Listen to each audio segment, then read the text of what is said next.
you are fine. Now whatever we had seen in the lesson, the last lesson by Alphonse Daudet in the reader Flamingo, whatever we have discussed, you have already seen in the slide earlier. Now we shall again resume our lessons from where we had left. So moving further, what a thunderclap these words were to me. Oh, the wretches! That was what they had put up at the town hall. My last French lesson. Why, I hardly knew how to write. I should never learn any more. I must stop there. Then, oh, how sorry I was for not learning my lessons, for seeking birds' eggs or going sliding on the Saar. My books, that had seemed such a nuisance a while ago, so heavy to carry. My grammar and my history of the saints were old friends now that I couldn't give up. And M. Hamel, too, the idea that he was going away, that I should never see him again, made me forget all about his ruler and how cranky he was. Now here, when M. Hamel, he is telling that in the schools of Alsace and Lorraine, now onwards, the German will be taught, and the new German master, the new master who is going to teach them German language, he is going to come from tomorrow. And this was probably his last lesson, and that he wanted the pupils to be very attentive in learning the lessons. Then, friends, he was able to understand what the matter was. So when he heard M. Hamel telling these words, he was quite shocked. Here thunderclap means what? What? A loud noise that is being made by the thunder. So obviously these words of M. Hamel that he is not going to continue being their master from tomorrow, it is a sort of a shock for friends. And now he is recalling all those things that he had seen on the bulletin board, and why the village people, they have gathered over there in the classroom. Now he is remembering all those things, and he is quite shocked and in grief by the sudden turn that the events have taken. He is regretting also on not having learned his lessons when he was having the time. So the books that were appearing to be very heavy for him, like the grammar books and the history books and the various other books that are being referred to over here, they appeared to be a sort of a nuisance to him. But now he is having a sort of a friendly gesture against all those books, and he is not able to believe the idea that he won't be able to learn his native language from tomorrow onwards. And he is really regretting for not paying attention to his lessons, and rather doing a sort of a time pass, concentrating on other useless things. And he is really feeling sorry about M. Hamel also, that he is going away. So here, previously, two contradictory things are being presented over here. Previously, when the lesson opens, he hated M. Hamel like anything, because he was constantly having the fear of being beaten by M. Hamel, because he was very poor at learning the participles and even the French language also. But now, when he has come to know that M. Hamel is not going to be seen from tomorrow, and he won't be taught his native language from tomorrow, he has developed a kind of soft corner for M. Hamel, and he's really feeling very sorry about that he is not going to see his master anymore from tomorrow.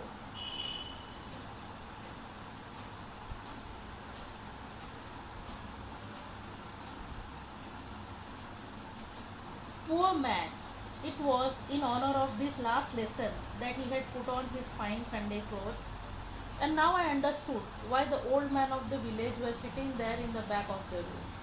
It was because they were sorry. They were sorry too that they had not gone to school more. It was their way of thanking our master for his 40 years of faithful service and of showing the respect for the country that was theirs no more.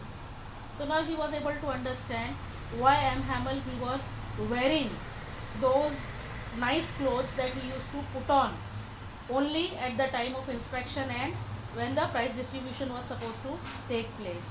Apart from that, he is also able to understand why the old people of his village, they were sitting over there at the back of the classroom. It was because they wanted to pay a sort of honor to the schoolmaster M. Hamel, who has been rendering or giving his service, valuable service for more than 40 years, and they wanted to pay respect to him, and they wanted to pay respect to their country and to the language that was not going to be theirs anymore, because from the next day they were supposed to be taught the German language.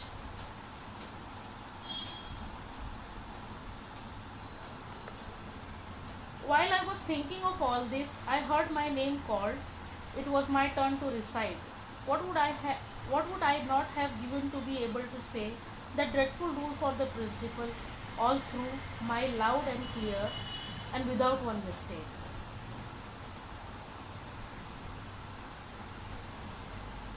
But I got mixed up on the first words and stood there, holding on to my desk, my heart beating and not daring to look up.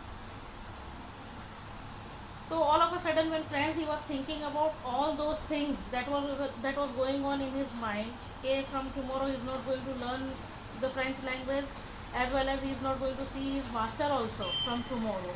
While he was thinking of all those things, all of a sudden his name it was being called, because now it was his turn to recite the lesson that he was supposed to do. And when he started reciting his lesson, he recited those participles, the rules of participles, very smoothly, very loudly, and in a very clear way. And that too even without making any mistake. He himself was also wondering that how he could spell those words so louder, so clear, and without any mistake. But then, reading his lessons further, he gets mixed up, and he is not able to make the pronunciation and the reading clear. So he stands over there with his heart beating very fast, because he was having the fear of being beaten up by M. Hamel. So he didn't dare even to look up.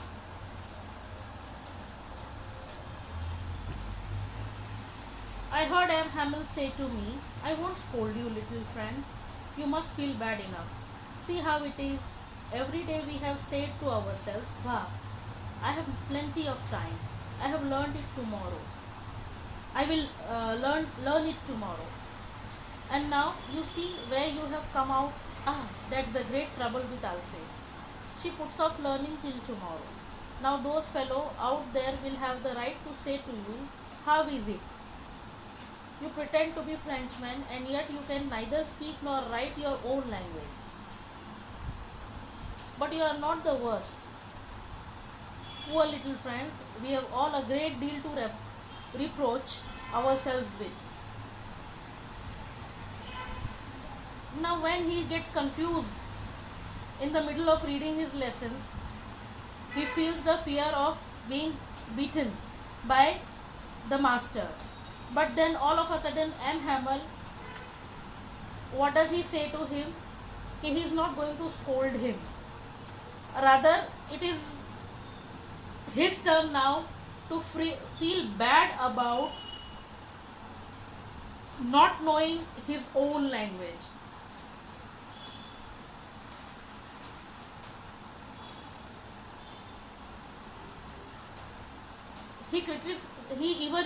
M. Hamel also goes on to criticize the people of Alsace for their habit of putting off the things for some time in the future.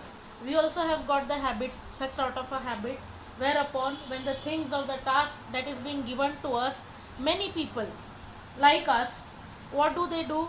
They prefer to put that work later on. Okay, we are having enough of time, we are not going to do it right now, we are going to do it later on when the time comes. So here M. Hamel also discusses that tendency of the people, that people of Alsace, they have got the habit of doing the words, of delaying the task and developing the habit of doing that work later on in the future. And he again goes on telling that when they are going to encounter the German people from the next day, what the German people will be thinking about these people, okay, how these French people are, how these Frenchmen are. They are not able to even speak or write in their own language.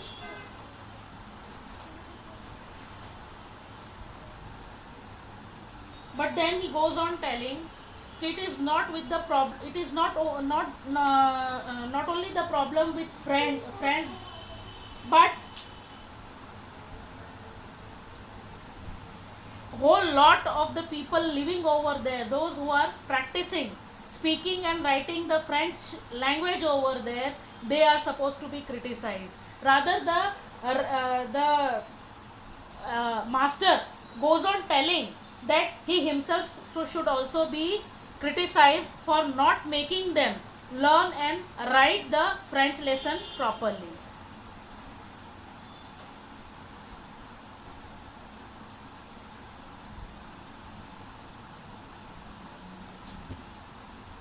Your parents were not anxious enough to have you learn. They preferred to put you to work on a farm or at the mills so as to have a little more money. And I have been to blame also. Have I not often sent you to water my flowers instead of learning your lessons? And when I wanted to go fishing, didn't I just give you a holiday? So again, M. Hamel, he is criticizing even himself also and the parents also. He goes on telling that the parents, they are supposed to be blamed for the pupils, those who are not able to speak or write French language properly, because they didn't pay attention to what their children are doing. Rather, they were more interested in making their children work in the farm in order to earn more money. And he goes on criticizing himself also. Okay, he is also supposed to be blamed because he was quite often telling Franz to water his flowers in his garden, and whenever he wished to go for fishing, he used to give holidays to the children in the school. Then from one thing to another, M. Hamel went on to talk of the French language, saying that it was the most beautiful language in the world, the clearest, the most logical, that we must guard it among us and never forget it. Because when a people are enslaved, as long as they hold fast to their language, it is as if they had the key to their prison. Now then, M. Hamel, he goes on praising the French language, that he is calling it to be the most beautiful, the most clearest and the most logical language in the world. He wanted the people of France to take it as a treasure, that they were being bestowed with such a fantastic language that was so clear, so logical and so good. And according to him, whenever the people of a particular nation are enslaved, when they are forced to live under somebody's rule, as long as they are attached to their own native language, at least they have got the hope that they have the key to their prison. Okay, if they are having if they are having the right to speak their own language, to know their own language, as long as they are having that sort of a right, they at least have a sort of a hope that it can be proven as, or it can be the key to their prison that can make them free from the position, from the sort of a thing that they are enslaved with.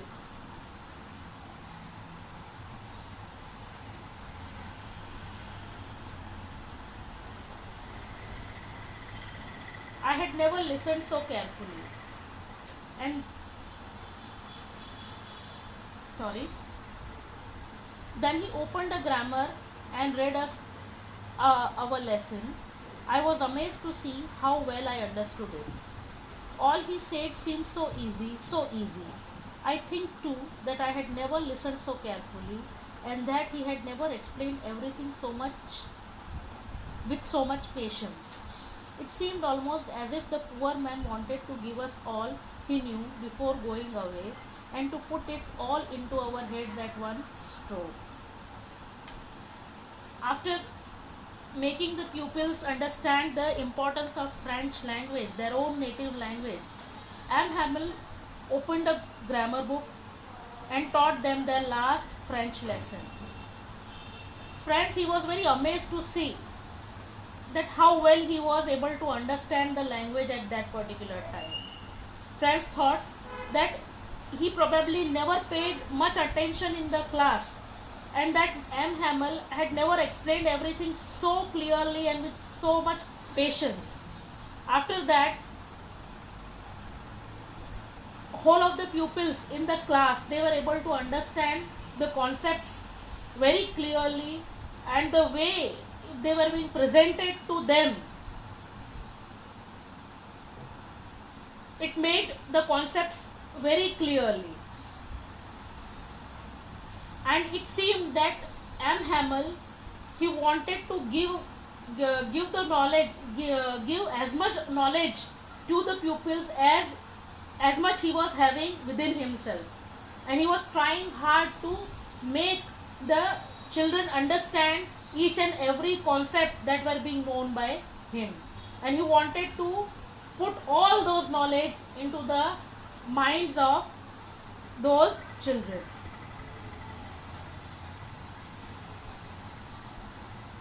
Now hope children, okay, till here whatever has been made understood to you, you were able to grasp it up, you were able to understand it very clearly. We are going to take the lesson till here only in this session. We shall continue learning this lesson further in the next session. Till then, goodbye and take care.